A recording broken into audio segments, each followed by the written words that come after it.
Nossa meditação de hoje está baseada em 2 Crônicas, capítulo 7, versículo 14, na Nova Versão Internacional, que diz: Se o meu povo, que se chama pelo meu nome, se humilhar, orar, me buscar e se converter dos seus maus caminhos, eu ouvirei dos céus, perdoarei os seus pecados e sararei a sua terra.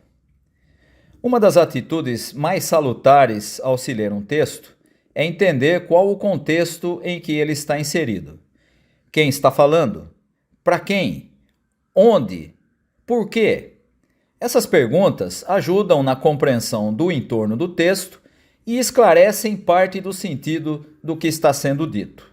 Tirar um texto do seu contexto, como se diz na prática da leitura, é usar o texto como pretexto para dizer qualquer coisa. O texto de hoje é um dos mais citados por quem quer fazê-lo dizer outras coisas do que de fato ele diz. Explico. O contexto é a resposta de Deus a Salomão, que havia terminado a construção do templo, fez a cerimônia de dedicação e orou a Deus. Nessa resposta, Deus diz: Ouvi a sua oração e escolhi para mim este lugar para a casa do sacrifício. Se eu fechar o céu de modo que não haja chuva, ou se ordenar aos gafanhotos que consumam a terra, ou se enviar a peste entre o meu povo, isso está aí no versículo 12 e 13. E, portanto, Deus está afirmando que o controle sobre a sobrevivência do seu povo depende dele. Aí sim ele diz que, caso isso aconteça, ele ouvirá a oração do povo feita neste lugar, no templo, desde que o povo demonstre mudança de atitude, ou seja, conversão dos seus maus caminhos. Há muitos pregadores e ensinadores atuais que utilizam esse texto, desprezando o seu contexto e transplantando para a igreja e até para a nação.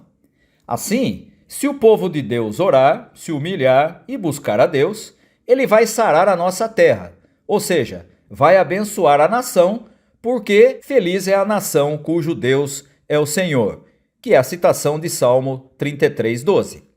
Veja que Israel foi substituído pela igreja automaticamente. A terra, que era o meio de sobrevivência do povo de Israel, foi abandonada para significar a nação brasileira.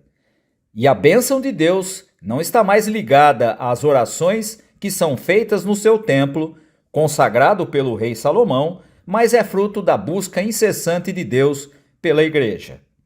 Você percebe como houve distorções na interpretação do texto? Como o seu contexto foi desprezado e readaptado para o que se quer dizer atualmente? Isso tem um nome muito claro: má compreensão de um texto bíblico. Mas você pode estar pensando: ora, então não posso aplicar textos antigos para a realidade atual? Um texto como esse já não teria nada a me dizer hoje? Não. O problema não está na idade do texto, mas no desprezo pelo seu sentido no contexto em que foi produzido. E antes que você afirme que há textos muito difíceis de entender o contexto da sua produção, e há muitos mesmo, a recusa de procurar entender esse contexto já revela um tipo de preguiça intelectual de quem tem de ensiná-lo. A dificuldade não pode servir de desculpa para a preguiça. Por isso, não espere que a igreja, que não é Israel, que não ora no templo construído por Salomão, vá trazer a bênção de Deus sobre o país por sua atitude. Seria mais sensato atentar para a conversão dos maus caminhos que a igreja brasileira tem tomado. Quem sabe assim faríamos menos mal à nossa nação. E deixo para pensar a frase do padre Antônio Vieira, que diz: Que coisa é a conversão da alma, senão um homem dentro de si e ver-se a si mesmo?